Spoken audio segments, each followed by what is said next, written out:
Okay. Hi everybody, welcome back to my channel. This is actually our second attempt trying to film this video. I'm here with Cozett from Cozett Cotemplates. That's it. We covered all this information a few days ago when we were going to film this video. We actually filmed one of her interviewing me for her channel, which I will link below. And we were going to do this right after, but my phone died because that's the struggle of an up-and-coming YouTuber. You don't have the best equipment and you make a lot of rookie mistakes, like not charging your phone. But Cozett has a YouTube video that is a very similar vibe, or a YouTube channel that's a very similar vibe to this one. She interviews people about things they're super knowledgeable about, and she's super kind and inviting. And if you like my channel, you'll definitely like hers. She works in real estate, but she is going to school for psychology, so she can speak pretty knowledgeably about self-care and things like that. So let's just jump right in. Cozett, why don't you tell us a little bit about yourself and a little bit about your channel? Excuse me. Yeah, and yeah. Just a little bit of background. Yeah, absolutely. So first, I'm just really stoked to be doing this video with you. I'm stoked to have you. Thank you. I'm glad that we were able to get it done. And I mean, you're sitting in your car doing this, and that is dedication. I'm dedicated. I'm in this church parking lot. So, woo! Love it. Shout out to them for not coming over here and making me leave. So. Yeah. Awesome. Yeah. So, just a little bit of my background. Yeah, I am in real estate. I'm currently with United Real Estate Experts. And so anyone who is, I think, in a sales commission living kind of a position, you really have to learn how to run your business and not let it run you. And in doing that, you have to learn and be disciplined with good self-care. Yes, because like we said, you can't pour from an empty cup. Exactly. You know, working for yourself, it's easy to go 7 days a week if you let yourself and just always be on. And, you know, like you and I talked a little bit, that's not sustainable.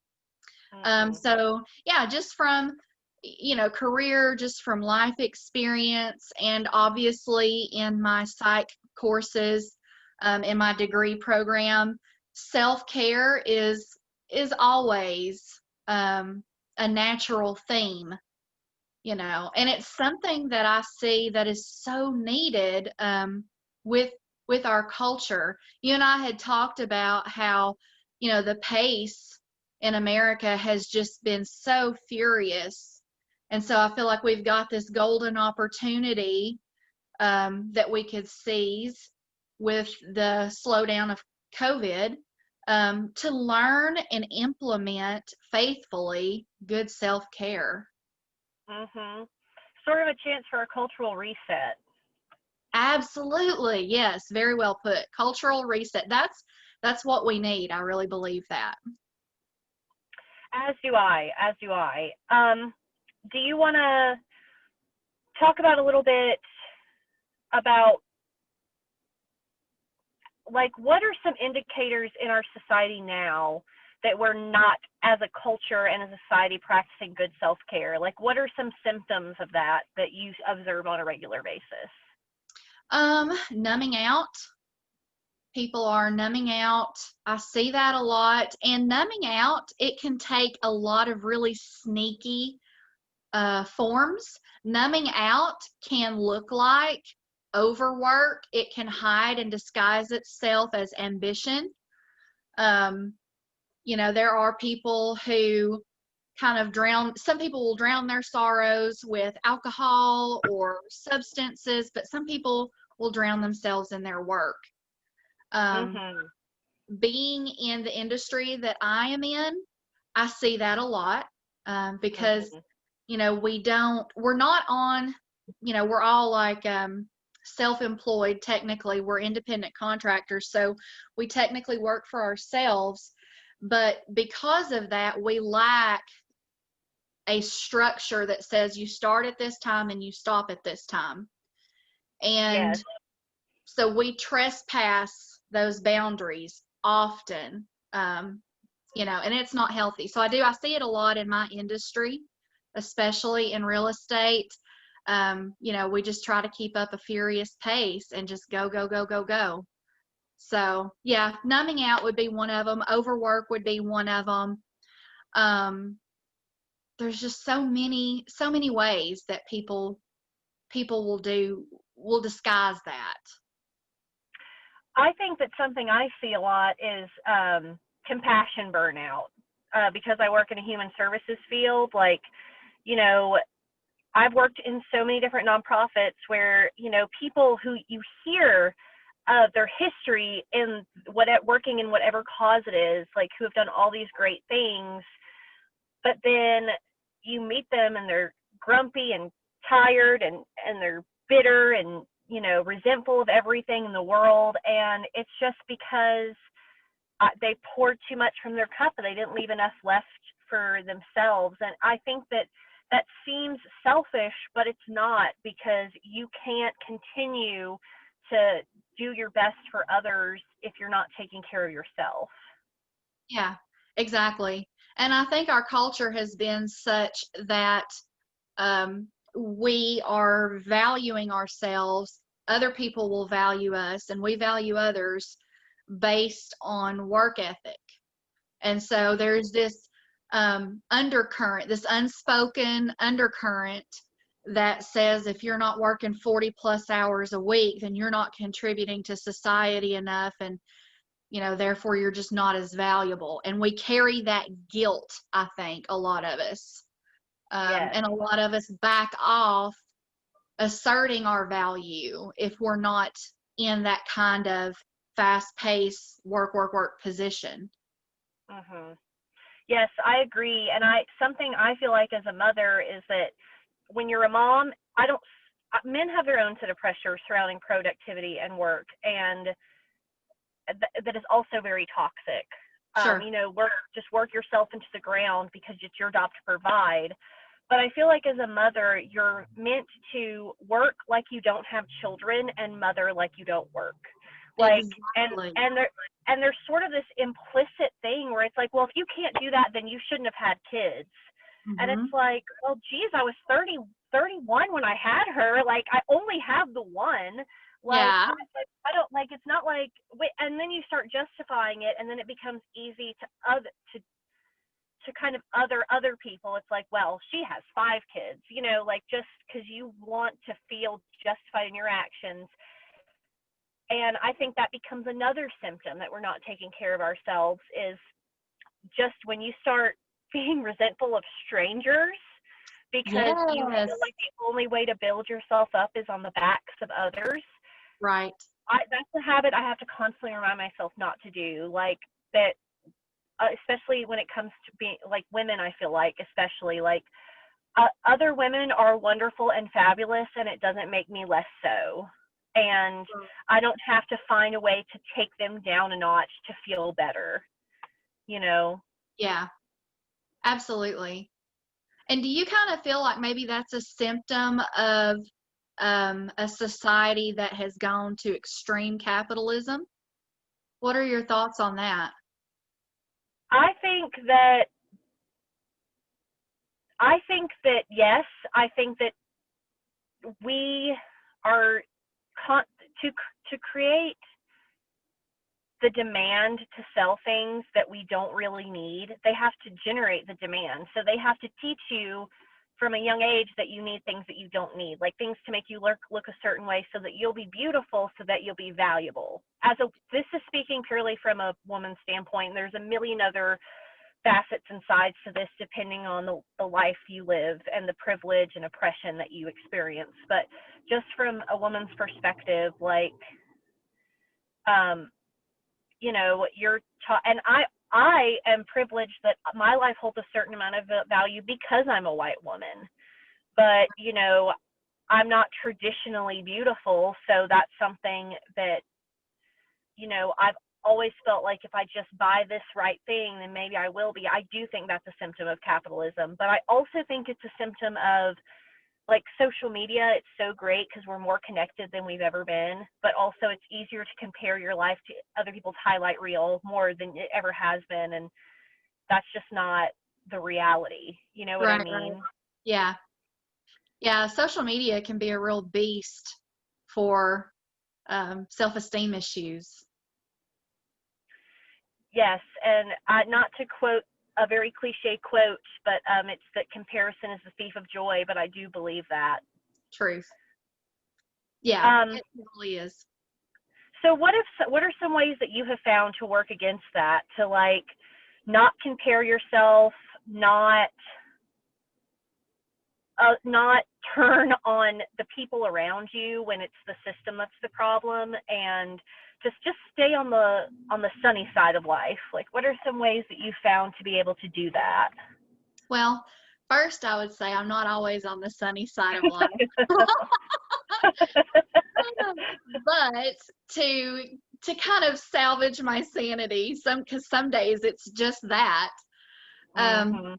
but I will say that some of the biggest um, factors that have been just really instrumental in helping me with what you just mentioned. Number one, I'm going to say meditation. I discovered meditation about a year ago. I had no idea the benefits that I would reap from meditation. Um, and so, with that, I would just encourage everyone who is watching this video, get into meditation. It's really good for your brain. Get Um, into it, honey. yeah, get into it because it's there's just something. It creates a resonance, I think, a harmonic resonance between your heart and your brain. And Mhm. I think when we're overworked and when our self-esteem is taking a beating, we're just sort of discombobulated. We're not aligned with our highest purpose. We're not aligned with our highest truths. And meditation for me has been one thing that has helped me develop more resonance and harmony between mind and body. Yes, ma'am. Yeah, I so agree that's with the that. one. Another is just empathy. I tend to be naturally empathetic.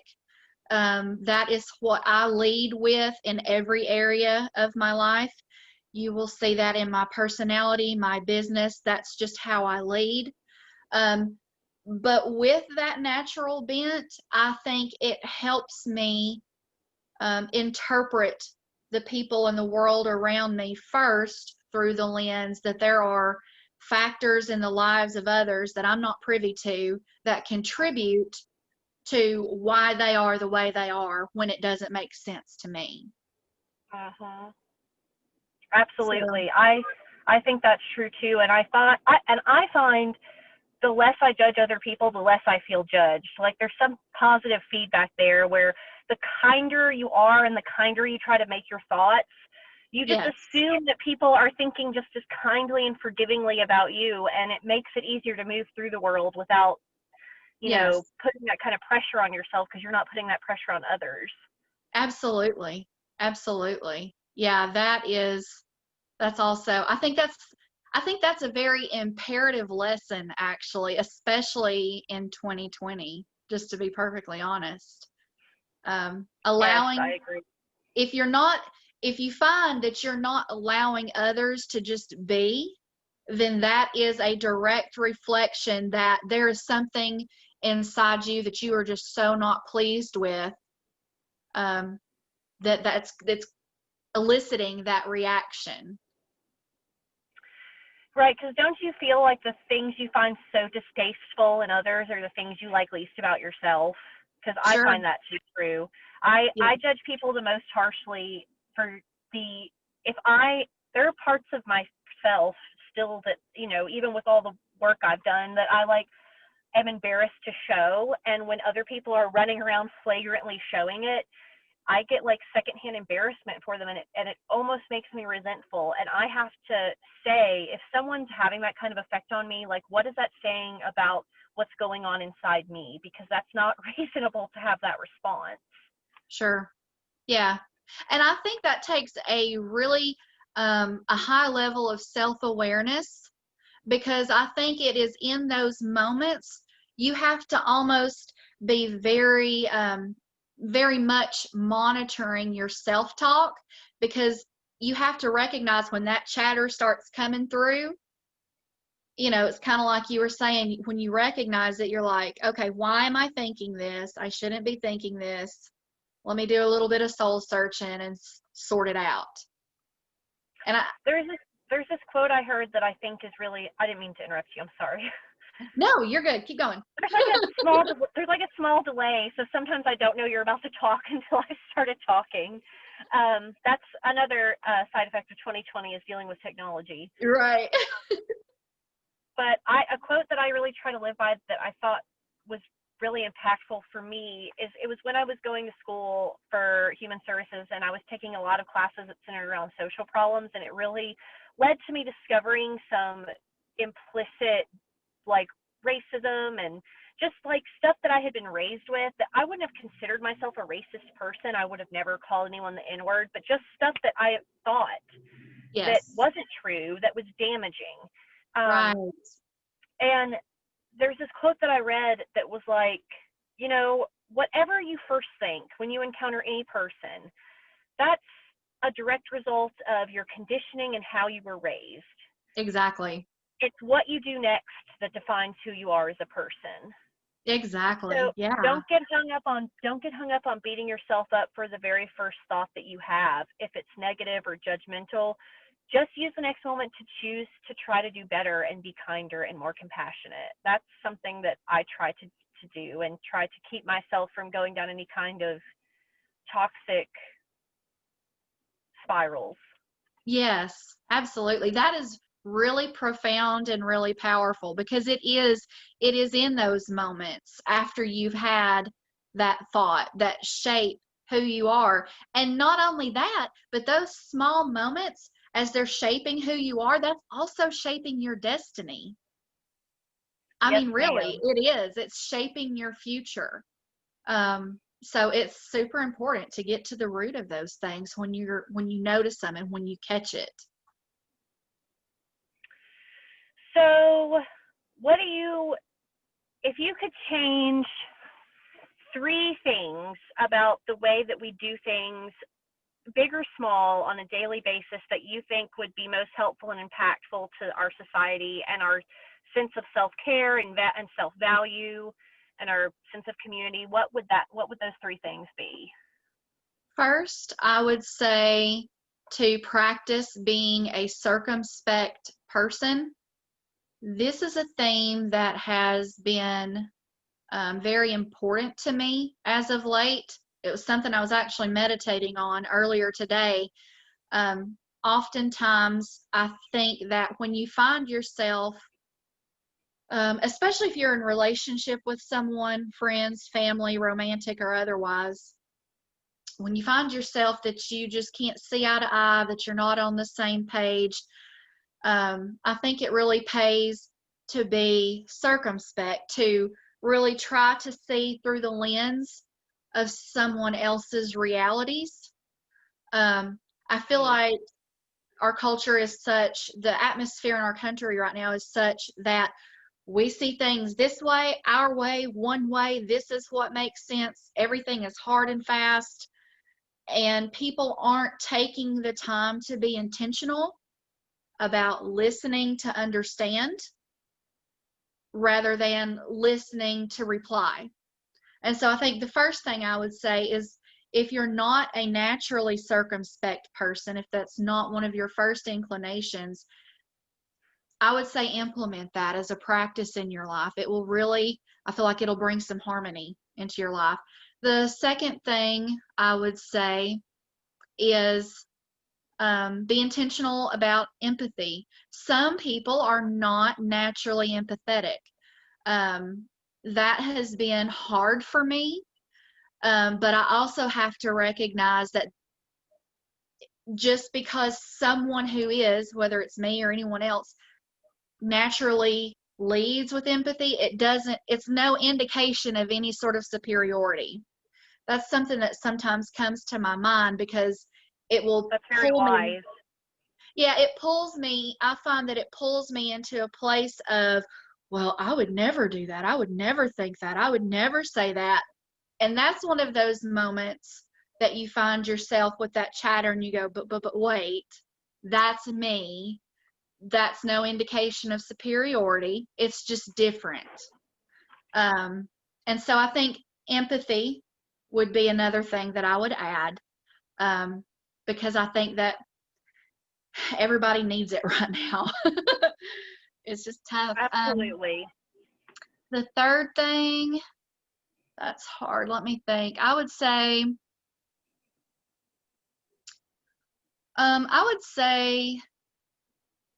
um, introspection. Um, I think introspection, it's time spent, and we understand that that's an investment, and a lot of us are short on time. But right now, things are slower than they have been. So I've been trying to capitalize on any kind of slowdown time that I've had to use it for introspection.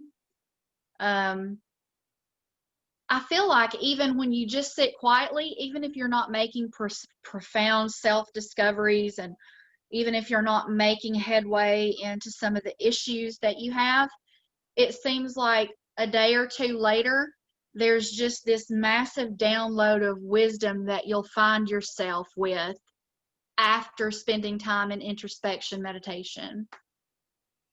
Yes, I would agree with that. I think that there's something about, I don't know if it's like the way your chemicals get to a different place when you're spending quiet time, like trying to clear your mind, but it's like almost like um, just having a knot untangle sometimes. Like Yes. it's not always this feeling of enlightenment or anything, but sometimes it's or like a change in perspicacity. It's just like a suddenly like everything seems clear, or this anxiety I seem to have on all these things just kind of dissipates. And I have a group of friends and that I sort of grew up with, and they used to always say, way will open. They were Quakers, and that's like a Quaker saying. And sometimes it really does feel like that. It just like, Hmm.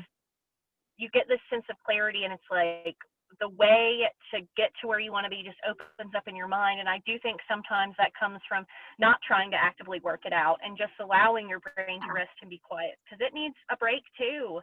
Like, think about it. It's Yes. going all the time, even when you're asleep. Like, it needs Yes. rest. Yeah, absolutely. I love that. I've never heard of that. So that's really cool. I feel like that's very on point.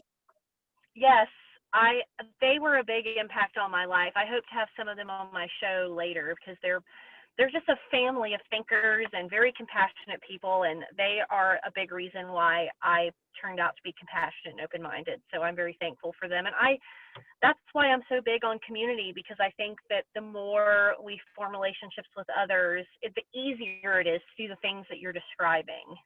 Yes. Yeah, absolutely. Because those things are not developed as a lone ranger. Right. Oh no, absolutely not. Like, the value of alone time is important, but Sure. you got to have those bonds and connections too. Yeah, absolutely. It helps us learn how to human. Yeah. Yeah. Sometimes I'm like, does anyone know what we're supposed to be doing? Yeah. Like, you know what I mean? Like, I'm like, this doesn't seem like it. I feel like I shouldn't be like, I feel like I wasn't put here to scrub my toilet and go sit at my office. Like, could anyone offer some insight? And no, everyone's winging it. Nobody knows what Exactly. they're doing. Nobody knows. Nobody knows. Exactly. That's why I'm doing all these interviews. I'm hoping one day I'll be doing an interview and someone will tell me what I'm supposed to be doing, and I'll be like, Right? oh. So I just keep asking people how they take care of themselves. Eventually, I'll know how to take care of myself. Yes, I'm with you. So when you find that out, you let me know so I can interview them too.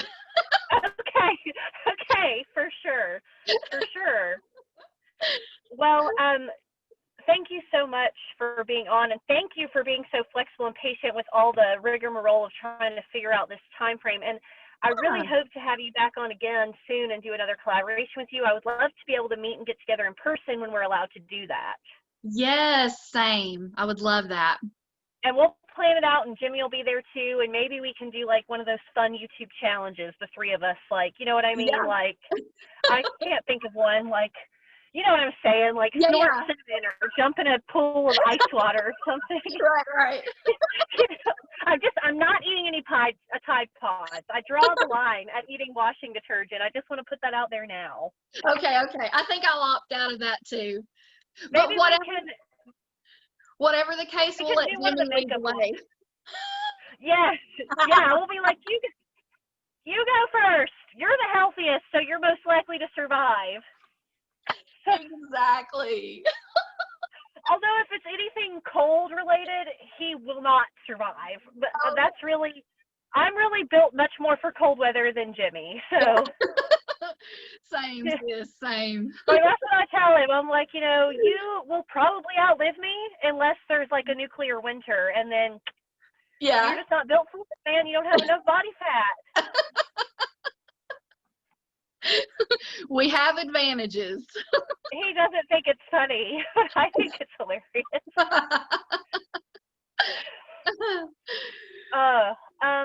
Okay, well, thank you so much for doing this with me. I want to do this again soon. I will link Cozette's. Every time I say it now, I'm trying to like, wait, was that the right O? Because sometimes Yeah. some people will mess up your name out and call you Cozett. Yeah. Cozett. Yes. I will link Cozette's YouTube below, obviously, the video we did together. If you guys have any questions or comments for the next video we do together, leave them in the comments. Please like both of our videos, subscribe to both of our channels, ring the bell. You guys know, you've heard it a million times on a million different channels. You know what to do. So do those things for both of our channels, please. Share. Yes. And just as always, everybody, just remember to be considerate of others and be considerate of yourselves. Yes.